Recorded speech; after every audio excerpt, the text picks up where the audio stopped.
ketika saya melihatnya sebenarnya rumah yang fakta yang saya dapati dari beberapa pengalaman kerja praktek, kemudian juga pengalaman berdiskusi dengan teman-teman yang non arsitektur, dari background non arsitektur maksud saya adalah hampir sebagian besar mereka sebenarnya tidak gampang ternyata untuk mengakses rumah.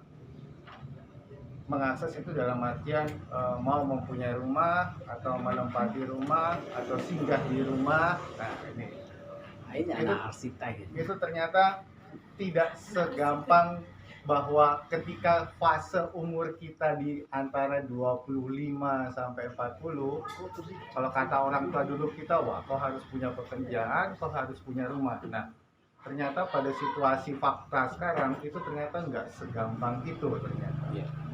Itu yang bahkan kesusahan ini tidak hanya dialami oleh generasi sekarang ya, generasi yang lampau pun, yang mungkin setengah generasi di bawah saya, di atas saya itu juga masih susah untuk mendapatkan rumah. Tapi artinya sebenarnya ada persoalan nih, sekedar untuk mengakses rumah, tidak hanya sekedar untuk oke, saya mau butuh rumah, tapi nggak segampang itu. Yang pertama. Terus yang kedua, keresahannya adalah ketika kita mau mengakses rumah, misalnya kita punya kemampuan, tapi ternyata ada hal-hal teknis yang tidak sinkron dengan kita, dan itu dicoba untuk dijawab oleh teman-teman arsitek.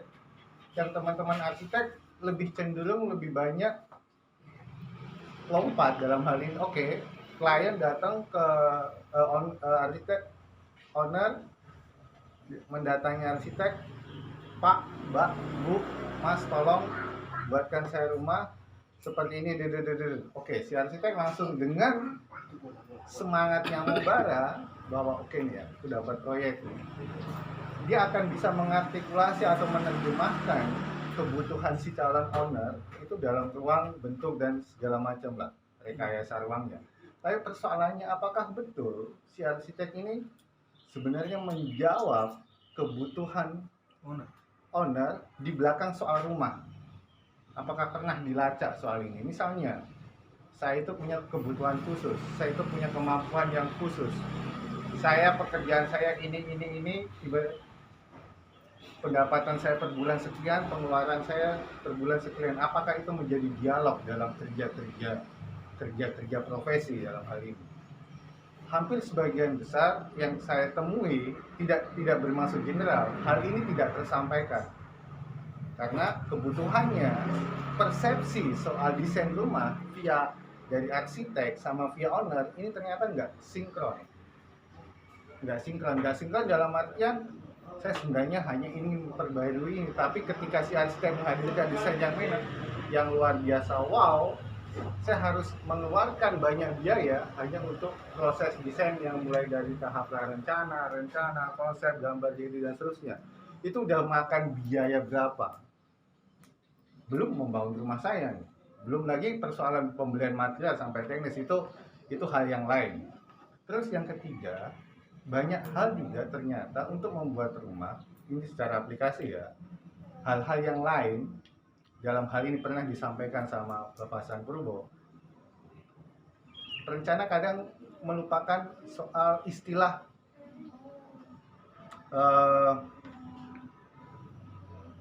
klien, super klien. Jadi ternyata ada lagi di belakangnya klien, yaitu super klien. Siapa itu super klien? Hal-hal yang di luar klien seperti lingkungan, sosial, budaya, agama, psikologi ini yang ternyata dilupakan. Si arsitek akan ketemu dengan klien, oke, selesai persoalan. Tetapi super klien ini yang selalu dilupakan, dan istilah ini yang disampaikan sama Prof. Hasan Purbo itu sejak tahun, kalau nggak salah sejak tahun 70-an. Namun istilah itu redup mungkin gara-gara saya membacanya adalah udahlah, nggak perlu ngomongin soal super klien, yang penting klien saja. Hal-hal yang terkait super klien sering sekali dilupakan. Faktanya, ketika kita membangun rumah, drainase kita nggak tahu nih akan lari kemana, tetangga itu akan seperti apa, kemudian sosial yang terbentuk dengan hadirnya bangunan kita akan menjadi seperti apa, itu tidak lagi menjadi faktor yang penting buat si arsitek. Jadi si arsitek hanya fokus pada mengecil cara berpikirnya hanya sekedar untuk merespon kebutuhan klien. Tapi kebutuhan super klien yang harusnya secara ideal itu arsitek bisa memberikan atau menambah hal-hal yang kurang, itu tidak terjadi. Nah, keresahan-keresahan ini juga yang paling penting ini nyambung dengan yang disampaikan ke anak muda sekarang atau generasi saya usia 40-30, kalau mau membeli rumah di Makassar, meskipun ada sistem yang seolah-olah ini juga membantu, tapi apa betul sistem ini membantu? Karena misalnya membeli rumah kisaran paling murah untuk tipe 36-500 juta antara tanah dan bangunan. Itu cicilan, ya saya nggak tahu lah mekanisme bank seperti apa, tapi persoalannya apa betul itu yang kita butuhkan dan apakah itu satu-satunya sistem untuk kita mengakses rumah. Nah ini juga menjadi keresahan, waduh jangan-jangan. Dan keresahan berikutnya adalah apakah kita harus membuat rumah?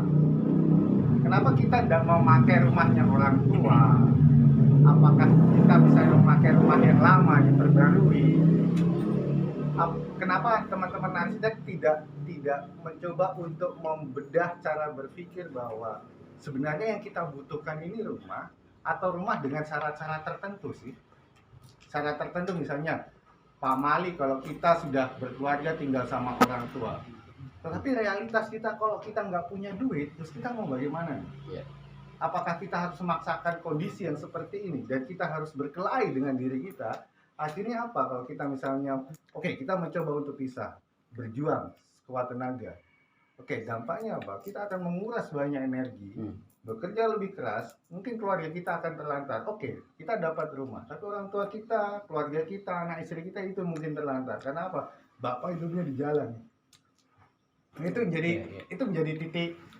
Nah, tiba-tiba muncullah sistem-sistem yang lain, misalnya sistem syariah, sistem ini. Tapi apakah sistem-sistem yang muncul ini betul-betul menyelesaikan persoalan? Persoalan utamanya sebenarnya apa sih?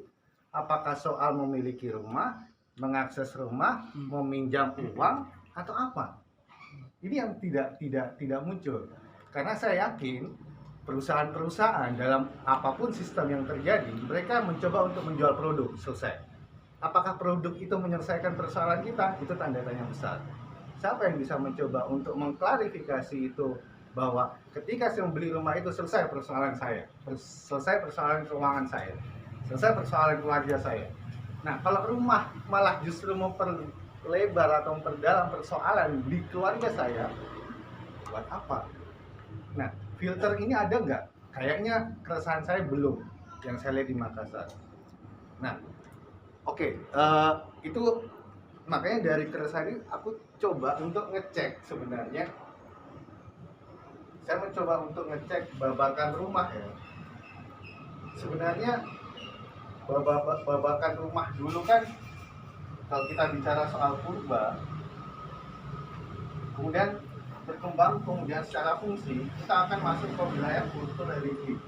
Kalau di babakan purba kita hanya mencoba untuk bertahan dari bencana alam sama binatang liar. Tetapi kalau kita lihat, ternyata rumah pada zaman ini pun ada rantai yang terjadi. Mereka akan cara mencari air, kemudian tanah, udara, ada tempat untuk bertahan, kemudian ada hewan. Ini terus tetap jalan.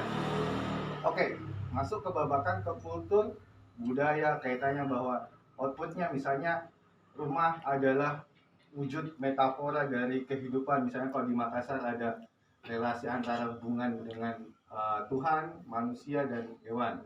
Berarti rumah fungsinya bukan hanya sebagai fungsi fisik, tetapi ada fungsi metafisik. Nah, tetapi bagaimanapun juga ini ada rantainya nih, yang saling menguatkan eksistensi produk rumah secara fungsi untuk menguatkan posisi rumah seperti ini. Kemudian berkembang lagi, rumah sebagai kelas. Ini ketika masa babakan muncul pendudukan masa kolonial. Kelas-kelas terbentuk. Ada rumah kalau di Makassar menjadi timpak layak dilihat, kemudian besar kecilnya. Rumah menjadi penanda kelas dalam sosial masyarakat. Tapi mereka ini juga punya rantai nih. Ini juga ada rantainya. Kemudian berkembang lagi sampai sekarang. Rumah menjadi produk komodifikasi. Outputnya, fungsinya. Rumah akan dipasarkan, rumah menjadi investasi, rumah akan dikesankan menjadi ya sebenarnya rumah atau dagang rumah lah ya di sini ya. Persoalannya sekarang adalah ketika ini menjadi mahal, dibuatlah sistem-sistem yang baru, tapi bergeraknya hanya di sini saja. Tapi apakah betul ini akan masuk ke dalam wilayah rantai makanan? Karena misalnya begini, yang tadi saya sampaikan, ketika ini menjadi pasar, rumah akan menjadi ditransaksikan. Kita harus menyiapkan uang lebih besar untuk ke situ. Saya mengambil rumah ini, dampaknya adalah saya akan bekerja lebih keras, cari keuntungan, korupsi, nipu sana, nipu sini, bersyukur kepada Tuhan, korupsi lagi, pergi ke masjid. Ini pokoknya untuk menyelesaikan satu persoalan. Ini baru rumah, belum lagi mobil, belum lagi kredit kulkas, belum lagi ini. Nah, ada efek sistemik sebenarnya dalam rantai-rantai ini. Ketika kalau kita tidak memahami sebenarnya yang disasar itu adalah ininya. Saya begini, ketika rumah dipandang sebagai fungsi kultur, yang paling penting ada apa? Ada kayu, misalnya ada tanah, ada air. Ini ini terawat, ini muncul. Rantai ini muncul, rantai ini bertahan, ini muncul. Rantai ini bertahan, akan beginilah rumah. Nah, pertanyaannya sekarang, arsitek kita atau cara berpikir arsitek di Makassar itu ada di mana nih? Apa di sini? Apa di sini? Apa di sini? Apa di sini? Atau semuanya? Ya. Kadang kita mau bekerja di sini, tapi ngomongnya di sini. Tapi kita melupakan rantai yang besar ini. Kita bicara arsitektur kayu misalnya, apa sih di belakang logika menggunakan material bekas? Sebenarnya logikanya bukan soal estetis semata, tapi mencoba untuk tidak memotong kayu, menggunakan kayu yang ada, mengurangi illegal logging. Itu sebenarnya yang semua disampaikan. Tetapi yang muncul di sosmed adalah, wah rumahnya keren karena barangnya barang bekas. Ada gejala di sini adalah gejala visual. Inilah yang saya rasa sekarang arsitek itu terjebak pada logika arsitek visual. Nah, visual ini lebih dekat pada wilayah produk. Produk lebih dekat ke wilayah mana? Ekonomi. Pertanyaannya, apakah sekarang arsitek Makassar memang dominan ke wilayah ini? Ketika bisa ditabrakan bahwa, ingat, arsitek itu punya fungsi mulia loh. Gimana mulianya? Kalau kita mencoba nalar kita hanya bergerak, ternyata sistem yang kita ini cuma di sini saja muter-muter. Ini nggak terjamah sama sekali. Nah, kalau misalnya arsitek Makassar lebih cenderung ke ekonomi, berarti gagasan kita, gagasan desain kita itu adalah cenderung ke teori ekonomi. Apakah ekonomi itu selalu negatif? Tidak. Ada juga ekonomi yang positif. Ekonomi yang seperti apa? Ekonomi Bung Hatta, ekonominya banyak ekonomi yang positif. Tapi apakah arsitek punya nalar untuk menuju ke sini? Sedangkan ini yang menjadi pekerjaan beratnya. Ini maksud saya, kenapa arsitek harus masuk juga ke wilayah ekonomi sendiri, kok bergerak di ekonomi apa? Nah ini sementara kebingungan saya. Mungkin membuat tambah bingung ya nggak apa-apa. Silakan. Iya.